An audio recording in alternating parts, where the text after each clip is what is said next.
Isang magandang tanghali mga kagulong. Bigla ako napa-vlog. Alam niyo kung bakit? Tara, samahan niyo ako. Let's go! So, kauwi ko nga lang mga kalapatid. Kagulong, yun no. And day 4 na ngayon at wala ko ine-expect na makakabalik na sa ibon natin. And nagulat ako. Dalawa pang ibon yung nakabalik sa atin. Yung isa nawala siya nung second lap, si Gabi. At yung ating first overall champion, nakabalik siya, makagulong. Ayan na siya oh, yung diesel natin. So dahil nga wala nag-clock nung last lap, so nag first overall siya kasi leading siya nung ating hanggang second lap. So sa last lap walang nag-clock, zero clock, so nag-base lang sila sa first and 2 laps natin. So nag number 1 si Naruto. Ayan, nakabalik siya mga kalapatid no. Nagulat ako. And kasama niya si Gabi. Si Gabi nawala siya nung second lap mga kagulong. Ayan, ang payat niya na, ang pangit na itsura niya. So bigla ako napabalag kasi natarang tao, nakabalik pa silang dalawa. So hindi ko na ina-expect mga kagulong kalapatid, gawa ng day 4 na ngayon. Ayan, itsura nila basag na basag na.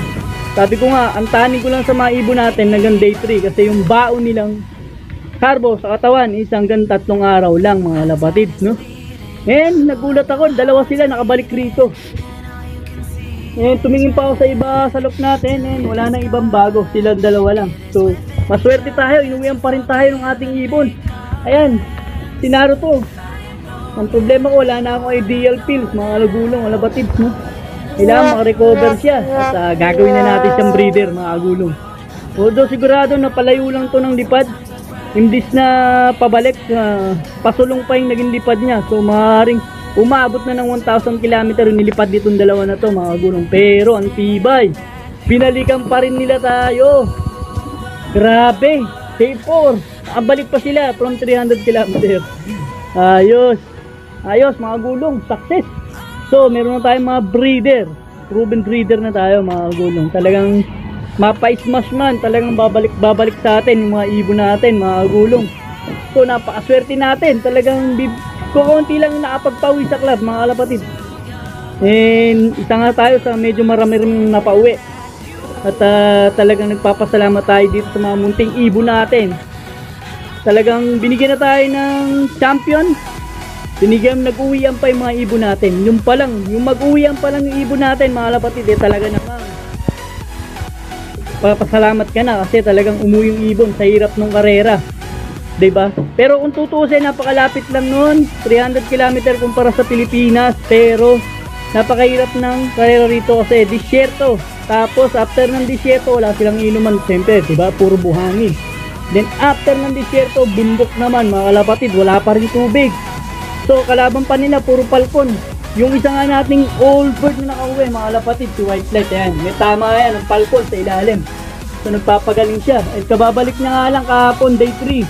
At maswerte tayo, inuyan niya tayo kasi may ilakayan mga kapatid. Yan, yan, malakalaki na, kailangan ko ng singsingin yan. So panlaro natin sa old bird dyan. Yan, ayos mga kagulong. Medyo dumadami na yung ibon uli natin mga kagulong. So dumadami magiging breeder natin. So ang nakabalik na natin total is 5. So ang day bird natin si Gabo.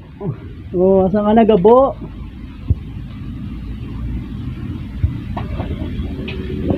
Ayan si Gabo, ayan, ito yung nasa paso. Ayan, and day 2 natin si Bunso. Ito si Bunso, ayan, ito yung blue bar na yan, si Bunso, ayan yung blue bar na yan. Ayan.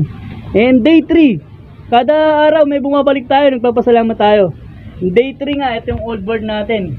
Sayang, may chance pong manali ang kung nag-clock yan sa last lap, pero okay lang, at least sinuyan tayo, masaya na tayo doon.